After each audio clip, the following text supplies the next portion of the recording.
E aí, pessoal, tudo bem? Bom, então agora, nessa aula, a gente vai estudar um pouquinho sobre posições relativas entre duas ou mais retas no plano cartesiano.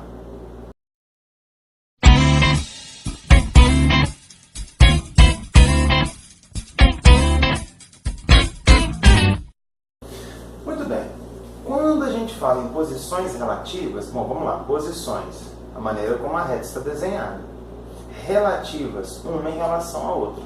Então aqui a gente quer saber o seguinte, como que uma reta se comporta em relação à outra? No plano, as possibilidades de posições entre duas retas, a princípio, elas podem ser paralelas, elas podem ser concorrentes, ou seja, elas têm um ponto em comum, ao contrário das paralelas, que não tem nenhum.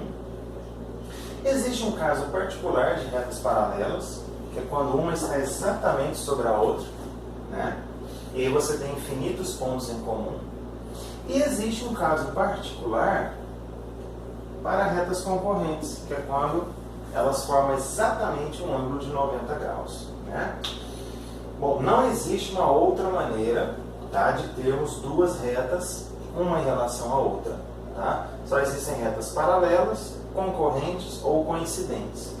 E dentre as concorrentes, existe o caso das retas perpendiculares, ok? Bom, para a gente estudar isso em geometria analítica, primeiro eu vou te mostrar o porquê que algumas coisas acontecem. Depois a gente vai fazer alguns exercícios. Se liga aí.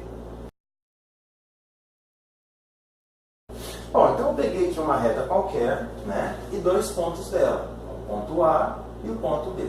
Poderia pegar esses pontos em qualquer lugar, poderia pegar essa reta em qualquer posição. Em particular, eu escolhi a reta desse jeito aí, porque não faz diferença. Bom, tendo pego dois pontos, o que a gente sabe? Esses pontos eles têm aí suas respectivas coordenadas. Esse aqui é o x de A, esse é o x de B. Então esse aqui é o y de A, e aqui em cima nós temos o y de B. Bom, o que a gente sabe então? Como esses dois pontos pertencem a essa reta, para a gente encontrar a equação dessa reta, nós colocaríamos esses pontos no determinante. Então vamos fazer isso de maneira genérica. Então primeiro, como a gente vai determinar a equação dessa reta, eu sei que esse determinante dá zero se eu utilizar os pontos A e B. Então x de A, y de A, x de B, y de B. Ok? Muito bem. Então vamos para o cálculo desse determinante. Cada um faz o determinante como achar melhor, Vou repetir essas duas primeiras colunas aqui.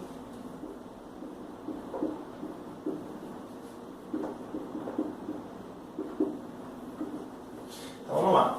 Eu tenho aqui XYA, aqui eu tenho YX de B, e aqui eu tenho XA, YB. Aqui, eu vou ter XBYA negativo, Eu vou ter aqui, YB vezes X negativo. E aqui eu vou ter XA vezes Y, também negativo. Isso tudo tem que dar zero. Muito bem, vamos fazer o seguinte agora. Eu vou organizar aqui, os coeficientes de cada variável. Aqui está a variável x e aqui também está a variável x. Aqui está a variável y e aqui está a variável y. Muito bem. Então agora vamos organizar esses caras. Vamos colocar esses dois juntos. Ou melhor, esses dois juntos aqui. Então eu vou ter YA menos YB. Ambos multiplicando x. Em y eu vou ter o quê? X de B menos x de A. X de B menos x de A. Y. E aí vai sobrar o quê? Vai sobrar esse cara, que não tem variável nele, Vai sobrar esse cara, que também não tem variável nele. Então mais esse cara aí. XA, YB menos XB, YA. Isso tudo é igual a zero. Bom, então o que a gente tem aqui? A gente tem alguma coisa x, mais alguma coisa y, mais alguma coisa. Porque esses caras aqui são números. E a gente vai fazer a conta com eles, vai sobrar um número qualquer. Sei lá, vai sobrar um C. Então vamos falar que esse cara é um C qualquer. Aqui vai sobrar, ó, o que é xb menos xa? É o, entre aspas, o x final menos o x inicial. É o nosso ΔX, né? Então, vamos falar que isso aqui é o ΔX. E esse é o ΔY. Ó. Então eu tenho ΔX mais ΔYX mais ΔXY mais alguma coisa dando zero. Vamos buscar agora a equação reduzida, né, dessa reta. Ó. Então eu tenho que isolar o y. Então eu vou ter que ΔXY, passa esse cara para cá, vem menos, ΔYX, passa esse cara para cá, vem menos. Mas assim, é irrelevante esse cara vir mais ou menos, porque eles são uma constante. Então a ideia nossa não é estudar o sinal desses caras. Vamos dividir tudo por ΔX. Ó. Então isso aqui vai dar menos ΔY sobre ΔX, menos alguma coisa sobre ΔX. Só que veja bem, esse ΔX, ΔY, C, esses caras são números, né? Então é irrelevante a gente pensar no sinal de negativo e no sinal de positivo, porque depende dos números que nós tivermos aqui, né? Depende disso. Então eu posso meio que desconsiderar esse sinal de negativo aqui, ó. Mas vamos lá, o y vai ser ΔY sobre ΔX, né? Em x menos alguma coisa, sei lá, um k de constante qualquer, né? Na verdade, esse k de constante qualquer é o nosso coeficiente linear, né? Bom, então veja bem, o que nós temos aqui, ó? A minha equação de reta, ela é dada como a variação em y dividido pela variação em x, acompanhada de x. Variação de y sobre variação de x. Vamos ver aqui, ó, variação de y é esse tamanho aqui, né? Ó. Variação de x é esse tamanho aqui, ó, né? xb menos xa, yb, que é isso aqui tudo, menos esse pedaço que é o ya. Vamos trazer esse cara para cá e vamos trazer esse cara para cá. Olha lá, ó. Quando a gente estudava a distância entre dois pontos, a gente fazia Pitágoras, né, para calcular essa hipotenusa. Bom, então aqui é um triângulo retângulo. Esse aqui é o nosso ΔY, esse aqui é o nosso ΔX. Qual a relação trigonométrica que a gente conhece envolvendo esse cara e esse cara? Porque se a gente pensar bem, a inclinação dessa reta tem a ver com esse ângulo aqui, ó. E esse ângulo é correspondente a esse. Ó, eles têm o mesmo valor, vamos chamar de alfa. Porque essas duas são paralelas, ó, essa é uma transversal, né? Tangente, ó. Então a tangente desse cara, desse ângulo, é o ΔY sobre o ΔX. Então peraí, quer dizer que uma equação de reta, ela é dada pela tangente do ângulo dela, vezes x, menos alguma coisa, é isso? Exatamente isso. Esse cara, esse coeficiente angular que a gente encontra aqui, ó, ele é justamente quem? A tangente do ângulo que a reta faz com o eixo x sentido anti-horário. Porque imagina que a reta está assim, ela deitou dessa maneira, ela inclinou dessa maneira. É nesse sentido aqui que você obtém esse ângulo, ou seja, no mesmo sentido do círculo trigonométrico, né? Então, essa tangente de alfa é nada mais nada menos que o coeficiente angular. A maioria dos autores chamam esse coeficiente com a letra m, tá certo? Então, a sua reta, sua equação de reta, ela é dada como mx mais uma constante qualquer. Lembra que a questão do sinal é irrelevante, porque depende das contas que a gente fizer, né? Olha lá. Quer dizer, então, que para a gente encontrar o coeficiente angular de uma reta, basta fazer a tangente, tá, entre a sua variação em y e a sua variação em x, dados dois pontos, certo? Se liga aí que a gente vai entender para que serve esse coeficiente angular, então. Bom, então como a gente viu, o coeficiente angular de uma reta é encontrado através da tangente do ângulo, que é a sua inclinação em relação ao eixo x, no sentido anti-horário. Então vamos pegar uma reta aqui qualquer, e ela tem um ângulo alfa. Pessoal, é meio óbvio então a gente pensar que para que uma reta seja paralela a ela, tem que ter a mesma inclinação dela. Vamos pegar uma reta aqui, ó. Se elas forem paralelas, esse ângulo é o mesmo. Ó. Se eu pegar uma outra paralela de cá, esse ângulo tem que ser o mesmo, né? Por quê? Porque se o ângulo for diferente, elas não serão paralelas. Em outras palavras, então, se esses ângulos são iguais, quer dizer que as tangentes dos ângulos são iguais. Logo, os coeficientes angulares são iguais.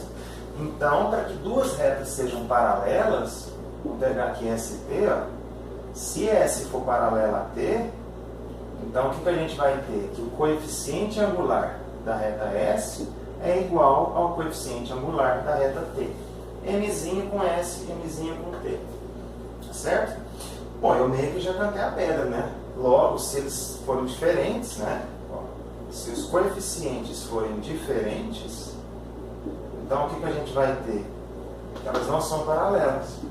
Ou seja, elas são concorrentes, né? Então, basicamente é isso. Se os coeficientes angulares são iguais, as retas são paralelas. Se os coeficientes angulares são diferentes aqui, né?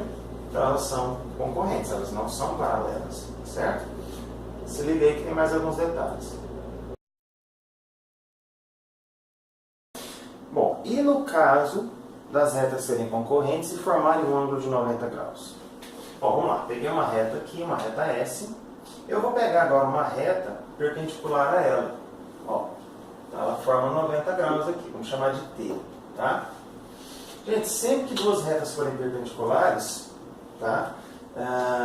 E, digamos assim, nenhuma delas for paralela a nenhum dos eixos, se uma for crescente, a outra tem que ser decrescente. Logo, o coeficiente angular de uma será positivo e o coeficiente angular da outra tem que ser negativo. Já começa por aí. Mas vamos lá. Esse ângulo aqui vamos chamar de alfa. E esse ângulo aqui é o ângulo de inclinação da reta T. Então, esse é o beta. Bom, aí, pelo teorema do ângulo externo, o que a gente tem? Que esse cara é a soma desses dois, né? Que o beta é a soma de alfa mais 90. Vamos fazer o seguinte agora, eu vou aplicar a tangente dos dois lados.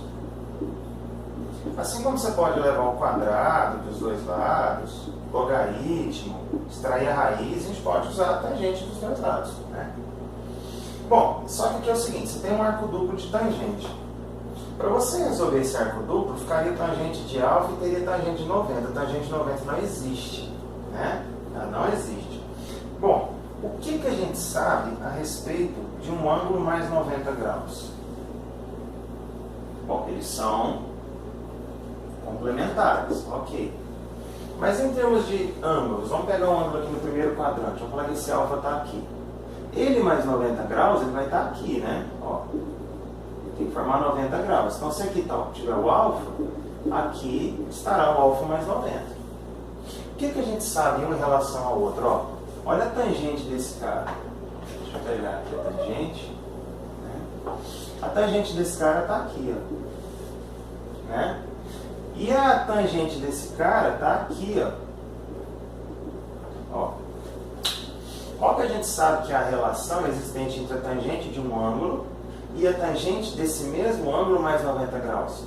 Ele é o oposto da cotangente daquele ângulo, né? Então, a tangente de beta em relação a esse cara é menos a cotangente desse cara. Então, veja bem, ó, a tangente de beta é menos a cotangente de alfa, né? Sempre que dois ângulos forem complementares, a tangente de um é menos a cotangente do outro. Bom, mas o que a gente sabe em relação à cotangente daquele cara? É o inverso da tangente, né? Então, a tangente desse cara é menos o inverso da tangente desse cara aí. Mas peraí, quem que é esse cara aqui? Esse cara aqui é o coeficiente angular de T. Então, ele é o M de T. Esse cara aqui embaixo é o M de S. Ó. Multiplica cruzado. Ah lá, ó. Quer dizer, então, quando duas retas são perpendiculares, o produto entre os seus coeficientes angulares é menos 1. Ou você pode pensar que um é o inverso negativo do outro, se você não multiplicar cruzado. Certo? E no caso de termos duas retas coincidentes, né? Quando a gente tem duas retas paralelas, ok, a gente percebeu que ambas têm que ter a mesma inclinação. Mas no caso de nós termos duas retas coincidentes, bom, também tem que ter a mesma inclinação e também a mesma posição. Em outras palavras, uma vai estar exatamente em cima da outra. Então, a equação inteira da reta tem que ser idêntica. Tá? Suas equações inteiras têm que ser idênticas, tanto coeficiente angular quanto lineares. No caso das paralelas, o que acontecia? Nós tínhamos que os coeficientes angulares eram iguais, porém elas passavam em lugares diferentes. Então, coeficientes lineares são diferentes. Né? Se eles forem iguais, também elas são coincidentes. E agora a gente viu que no caso da perpendicular, ou seja, no caso da perpendicularidade entre as retas, o produto entre seus coeficientes tem que dar -1, ok? Pessoal, então acompanhe o canal que numa próxima aula a gente vai fazer alguns exercícios envolvendo posições relativas entre duas retas.